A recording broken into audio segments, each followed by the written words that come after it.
Hello everyone. First of all, good morning to all of you. So welcome back to my YouTube channel.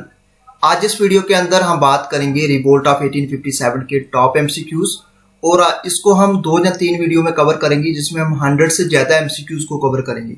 अगर आप जेके SSB, SSC, CGL, railway या group D exam की तैयारी कर रहे हैं तो सभी एग्जाम्स के अंदर आपको रिवोल्ट ऑफ 1857 के जो क्वेश्चंस हैं आपको देखने को मिलते हैं। तो रिवोल्ट ऑफ 1857 के आज हम करेंगे टॉप एमसीक्यूज। तो स्टार्ट करते हैं वीडियो। आप वीडियो को आप पास करके इसका राइट आंसर जरूर बताते जाइएगा। सो आज का क्वेश्चन नंबर फर्स्ट रहेगा। क्वेश्चन नंबर फर्स्ट कहता है which are the following has started the revolt of 1857। 1857 का जो रिवोल्ट था वो किसके द्वारा स्टार्ट किया गया था? सिपाहीज के द्वारा, जमींदार के द्वारा, पीजेंट्स के द्वारा या प्लांटेशन वर्कर्स के द्वारा? सो आंसर बनेगा आपका जहां पे आंसर ए, सिपाहीज के द्वारा। ठीक है, तो जी बहुत ही इंपॉर्टेंट क्वेश्चन है, डिफरेंट एग्जाम में पूछे जाते हैं। तो जहां पे देख सकते हैं रिवोल्ट जो है 1857 का जो स्टार्ट होता है 10 मई 1857 मेरठ से। ठीक है, तो ये मेरठ से ये स्टार्ट हुआ था। ये बहुत बार एग्जाम में क्वेश्चन पूछा गया है। इसको बोलते हैं सिपाही म्यूटिनी और इसको इनिशिएटिव लिया गया था सिपाहीज के द्वारा in the Bengal presidency against the British officer. उसके बाद अगर जहां पे बात करें तो इसमें आपके 3 क्वेश्चन काफी इंपॉर्टेंट है। ठीक है, तीनों क्वेश्चंस, एक आपको डेट याद रखनी है 10 मई 1857, सेकंड आपको प्लेस, कौन से प्लेस से, और ये पहले किसके द्वारा जो स्टार्ट किया गया था? तो सिपाहीज के द्वारा स्टार्ट किया गया था। ऑप्शन ए इसका राइट आंसर है। Question number 2, who was the governor general of India during the revolt of 1857? 1857 के रिवोल्ट के दौरान उस समय गवर्नर जनरल कौन थे? Lord Dalhousie, lord Canning, Lord Vento या लॉर्ड बेंटिक? सो आंसर बनेगा आपका जहां पे आंसर बी यानी कि लॉर्ड कैनिंग। लॉर्ड कैनिंग इसका राइट आंसर है। उस समय गवर्नर जनरल थे लॉर्ड कैनिंग जब रिवोल्ट हुआ था 1857 का। आप जहां पे देख सकते हैं लॉर्ड कैनिंग के कुछ रिलेटेड में इंपॉर्टेंट पॉइंट्स आपको बता दूं। इनका नाम है चार्ल्स जॉन कैनिंग। ये स्टेट्समैन थे और गवर्नर जनरल थे इंडिया के ड्यूरिंग द म्यूटिनी 1857।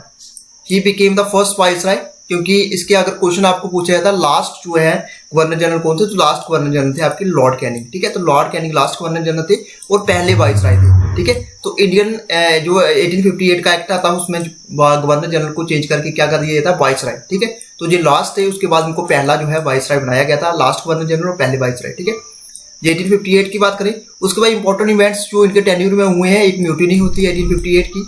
उसके साथ इन्होंने इंडियन काउंसिल एक्ट 1861 को पास किया जिसको इंट्रोड्यूस किया portfolio system in India. Withdrawal किया डॉक्ट्रिन ऑफ लैप्स को। डॉक्ट्रिन ऑफ लैप्स को आगे में हम डिस्कस करेंगे। Which one of the main reason of mutiny 1858। Introduce किया इन्होंने कोड ऑफ क्रिमिनल प्रोसीजर। ठीक है, और इंडियन हाई कोर्ट को स्टैब्लिश किया और इंडियन पेनल कोड जो 1858 है। ठीक है, तो ये इंपॉर्टेंस जो है पॉइंट्स रहे हैं कि इंपॉर्टेंट जो है इनके काम रहे हैं इनके टेन्यूर के दौरान।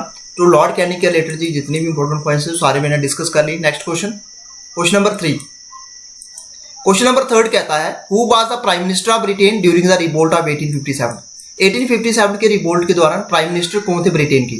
चर्चिल थे, पाल्मरस्टन थे, एटली थे या ग्लैडस्टोन थे? सो आंसर बनेगा आपका जहां पे आंसर बी। ठीक है, तो पाल्मरस्टन थे जो इस समय प्राइम मिनिस्टर जब रिवोल्ट हुआ था 1857 का ब्रिटेन के।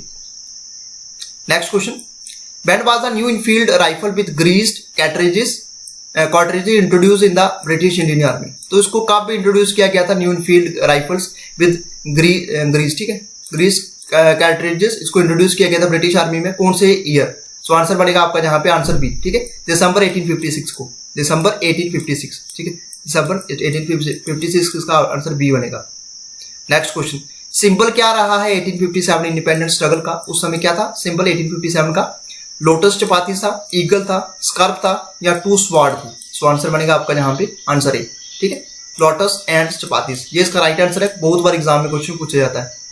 Next question, first event relating to the war of independence 1857। पहला इवेंट कौन था?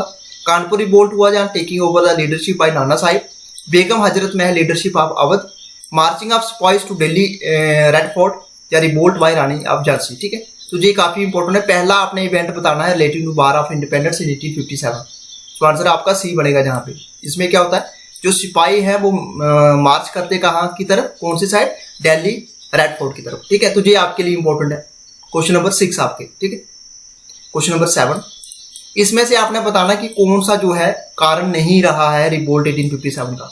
The rumours that the British had mixed the bone dust of cows and pigs. ये बिल्कुल र्यूमर्स आपने देखा होगा स्टार्टिंग में ये बताया गया था, उसमें जो मेन कारण यही रहा था। The prophecy that British rule would come to an end on the centenary of the Battle of Plassey on 23rd June 1857.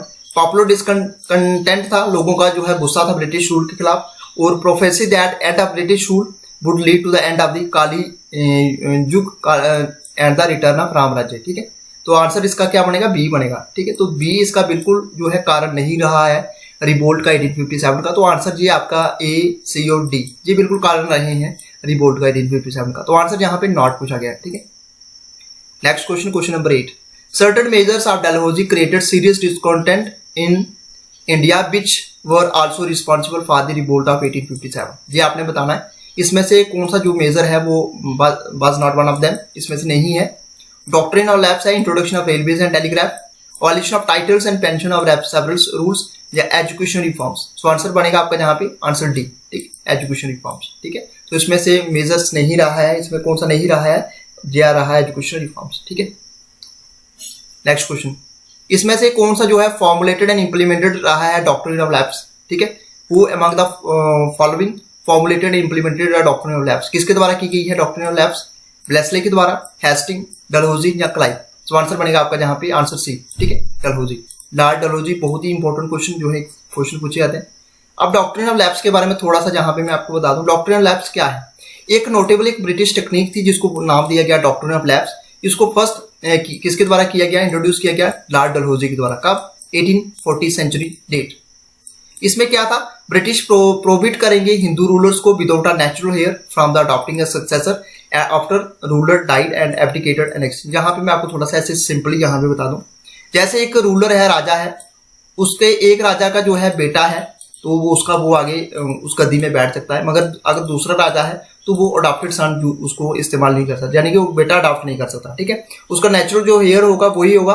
अगर इसका बेटा आगे नहीं है, ये अडॉप्टेड है, तो उससे सारी की सारी जो है टेरिटरी वो किसके अंडर चली जाएगी, वो ब्रिटिशर्स के अंडर चली जाएगी। ठीक है, तो इसमें आप देख सकते हैं ब्रिटिशर्स यहाँ पे प्रोहिबिट कर रहे थे हिंदू रूलर को without a natural heir from adopting a successor and after the ruler died or abdicated annexing his land. उसकी सारी की सारी जमीन जो है वो खुद हड़प लेते थे। ठीक है, तो ये थी डॉक्ट्रिन ऑफ लैप्स जो किसके द्वारा चलाई गई, लॉर्ड डलहौजी के द्वारा।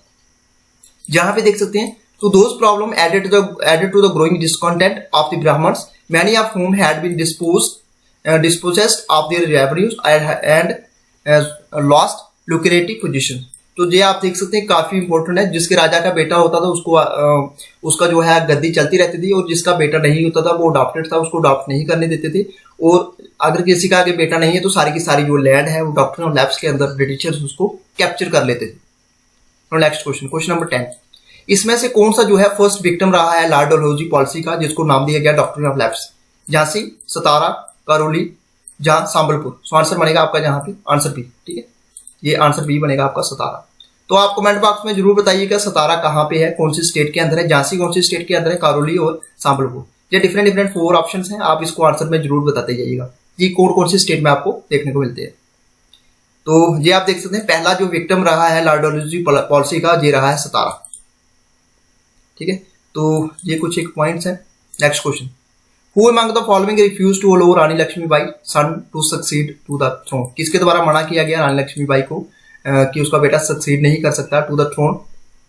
General Dyer, lord Dalhousie, lord Wellington या लॉर्ड माउंटबेटन। सो आंसर बनेगा आपका जहां पे आंसर बी।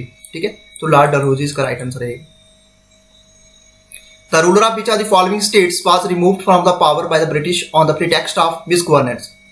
कौन से, जहां पे क्वेश्चन ये पूछा गया कौन से स्टेट के जो रूलर है उसको हटाया गया था ब्रिटिशर्स के द्वारा ऑन द प्रिटेक्स्ट ऑफ मिसगवर्नेंस के चक्कर में। ठीक है, तो अवध था, झांसी, नागपुर, सतारा। सो आंसर बनेगा आपका जहां पे आंसर ए बनेगा, यानी कि अवध। ठीक है, तो ये थोड़ा सा देख सकते हैं, अवध इसको इनेक्ट किया गया ब्रिटिशर्स के द्वारा under the pretext of misgovernment of the nawab, और अवध को इनेक्ट किया गया on the pretext of misgovernance by the existing nawab था उस समय वाजिद अली शाह। और अवध एक एपिसेंटर रहा है रिवोल्ट का 1857, इसलिए इसको अवध को क्या किया गया था, कैप्चर किया गया था, उसको मिसगवर्नेंस का करके इसको हटाया गया था। ठीक है, Awadh was amalgamated into the British dominion, यानी कि इसको कब मर्ज किया गया ब्रिटिश डोमिनियन में, 1853, 1854, 1855 या 1856। सो आंसर बनेगा आपका जहां पे आंसर डी, 1856 इसका राइट आंसर है। Who among the following was the British residents in Awadh at the time of its annexation? Into the British dominion. तो उसमें से आपने बताना कौन सा ब्रिटिश रेजिडेंस रहा है आबद at the time of annexation into the British dominion. James Outram, W H. Sleeman, विशु आर Heber, general Lowe. So answer बनेगा आपका जहां पे आंसर है, ठीक है, जेम्स आउटरम इसका राइट आंसर। जेम्स आउटरम जो है एक British resident in Awadh at the time of its annexation into British dominion, और इसको अपॉइंट किया गया था at Lucknow in 1854 and 2 years later he carried out the annexation of Awadh, ठीक है, and became the first chief commissioner बना था उस प्रोविंस का। नेक्स्ट क्वेश्चन, इसमें से कौन सी जो है प्रिंसली स्टेट जो है इसको नेक्स्ट नहीं किया गया था, यानी इसको कैप्चर नहीं किया गया था ब्रिटिशर्स के द्वारा? सिंध, ग्वालियर, अवध या सतारा। सो आंसर बनेगा आपका जहां पे आंसर बी, ग्वालियर। ग्वालियर को कैप्चर नहीं किया गया था ब्रिटिशर्स के द्वारा, प्रिंसली स्टेट थी, was not annexed by the Britishers.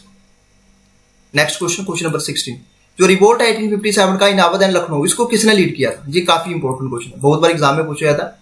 The revolt of 1857 in Awadh and Lucknow was led by Begum Hazrat Mahal, Wajid Ali Shah, Asaf ud-Daula या बेगम जीनत महल। सो आंसर बनेगा आपका जहां पे आंसर है बेगम हजरत महल। इसने लीड किया था इस रिवोल्ट को, कहां से? अवध और लखनऊ में, ठीक है। तो जिसका राइट आंसर क्या रहेगा? आंसर ए बनेगा। नेक्स्ट क्वेश्चन, इसमें से कौन सी क्लासेस जो है जिन्होंने पार्टिसिपेट नहीं किया गया था रिवोल्ट 1857 के रिवोल्ट में? एग्रीकल्चरल लेबर थे, मनी लैंडर्स थे, पीजेंट्स थे या जमींदार थे? सो आंसर बनेगा आपका जहां पे answer A, sorry B, answer B, ठीक है। इसमें एग्रीकल्चरल लेबरर्स और पीजेंट्स नहीं थे। ये आपके लिए इंपॉर्टेंट है, इन क्लासेस ने पार्टिसिपेट नहीं किया गया था, इनके द्वारा नहीं किया गया था रिवोल्ट 1857 की। नेक्स्ट क्वेश्चन, इसमें से आपने बताना है which are the underwritten pairs is correctly match. अंडररिटनली करेक्टली कौन सी मैच करती है? ये आपका आंसर सी बनेगा सीधा, ठीक है। तो आंसर सी बनेगा 1856 में मर्ज किया गया था अवध को, ठीक है। तो मर्ज किया गया था अवध को 1856 AD में। इसमें से कौन सा जो है करेक्टली मैच्ड है, या इसमें कौन सी जो स्टेटमेंट है बिल्कुल सही है? Lakshmibai join the revolt because of doctrine of lapse, बिल्कुल सही है ये आंसर।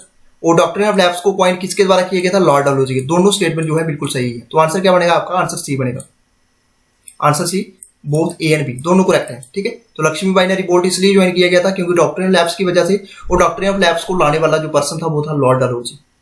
तो आंसर बी, सी बनेगा, ठीक है, both A and B. Which among the following was not an economic cause of the revolt of 1857? इसमें से कौन सा जो इकोनॉमिक कॉज नहीं रहा है 1857 के रिवोल्ट का? Heavy taxation, increase pressure on agricultural land, increase availability of market for Indian cotton, या none of the. Answer C बनेगा इसका राइट आंसर, ठीक है। तो आंसर सी बनेगा, यानी कि increase availability of market for Indian. ये एक इकोनॉमिक कॉज नहीं रहा है रिवोल्ट ऑफ 1857 का। हैवी टैक्सेशन और increase pressure on agricultural land, ये बिल्कुल ये आपके जो है ये इकोनॉमिक कॉजेज रहे हैं रिवोल्ट 1857 के।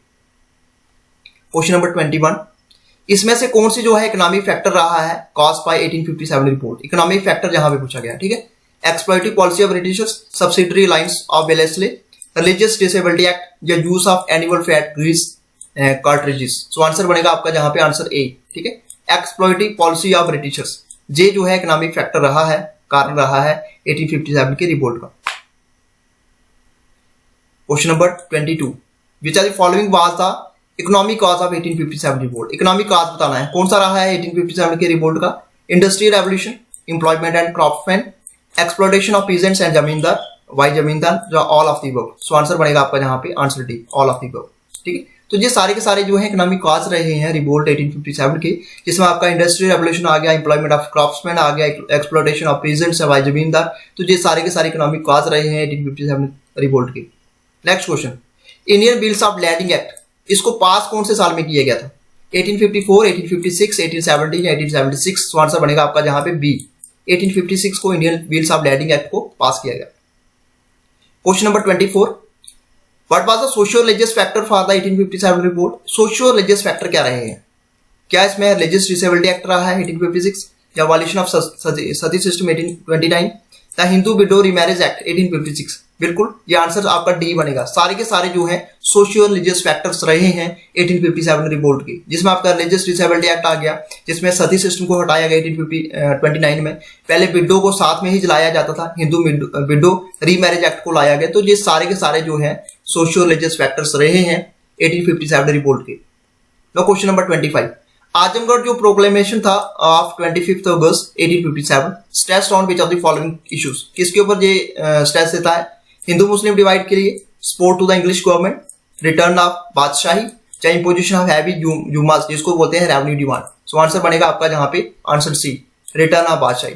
तो ये एक आजमगढ़ जहाँ पे बात करें प्रोक्लेमेशन ऑफ अगस्त 25 1857 एक स्ट्रेस देता हूँ बिचौली, इसमें आपका रिटर्न ऑफ बादशाही, option C. Question number 26, when was the religious disability act pass, religious disability act को पास किया गया। सो आंसर आपका सी बनेगा सीधा, जहां पे 1856 को उसको पास किया गया था। Question number 27, which one of the following military cause was responsible for revolt 1857, 1857 की रिवोल्ट का जो मिलिट्री कॉज रहा है वो क्या रहा है? Salaries and pension related issues between Indian soldier and government, doctrine और लैप्स रही है, जो non intervention policy of John Lawrence, या सेटिंग अप ऑफ इनाम कमीशन। सो आंसर बनेगा आपका जहां पे आंसर है, सभी जानते हैं सैलरीज और पेंशन रिलेटेड इश्यूज रहे हैं बिटवीन इंडियन सोल्जर और गवर्नमेंट के बीच में। तो ये एक मिलिट्री काज रहा है जो कि रिस्पॉन्सिबल है किसके लिए? 1857 रिवोल्ट के लिए। क्वेश्चन नंबर 28, कौन से साल जो है privilege of free postage enjoyed by sipahis were withdrawn by the post office act. So जिसमें आपका कौन सा आंसर रहेगा? आंसर आपका जहां पे डी बनेगा, 1854 इसका राइट आंसर है।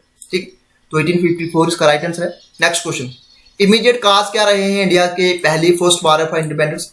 देखिए जो रिवोल्ट 1857 का, इसको ही फर्स्ट वार ऑफ इंडिपेंडेंस भी बोला जाता है। तो जहां पे आपने कंफ्यूज नहीं होना है, तो इमीडिएट काज बताने हैं Indian first war of independence के।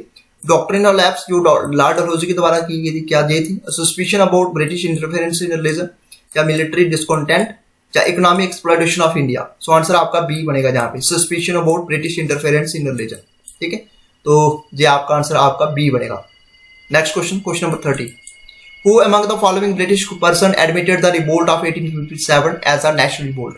ऐसे कौन से ब्रिटिश पर्सन थे जिन्होंने इस चीज को एडमिट किया कि जो रिवोल्ट है 1857 का वो एक नेशनल रिवोल्ट है? Lord Dalhousie, lord Canning, lord Ellenborough, या डिसराइली। ठीक है, तो ये थोड़ा सा अगर वर्ड में थोड़ी सी स्पेलिंग में बोलने में दिक्कत हो उसके लिए सॉरी। सो आंसर बनेगा आपका जहां पे बी। ठीक है, तो आंसर बी बनेगा, लॉर्ड कैनिंग। लॉर्ड कैनिंग इसका राइट आंसर है। तो ये था आज का हमारा वीडियो, जिसमें इस वीडियो के अंदर हमने 30 एमसीक्यूज को डिस्कस किया। आने वाली वीडियो में मैं आपको बताना चाहूंगा, एक या दो वीडियो में हम 100 से ज्यादा एमसीक्यूज को कवर करने की कोशिश करेंगे, और जितने भी क्वेश्चन जो है डिफरेंट एग्जाम में पूछे गए हैं, अगर आप किसी भी एग्जाम की तैयारी कर रहे हैं तो रिवोल्ट ऑफ 1857 के रिलेटेड आपको डिफरेंट जो है क्वेश्चन एग्जाम में पूछे जाएंगे। तो ये था आज का हमारा वीडियो। कैसा लगा वीडियो कमेंट बॉक्स में जरूर बताइएगा। वीडियो अच्छा लगा तो वीडियो को लाइक करें, शेयर करें और सब्सक्राइब करें हमारे यूट्यूब चैनल को। Thank you friends, goodbye and take care.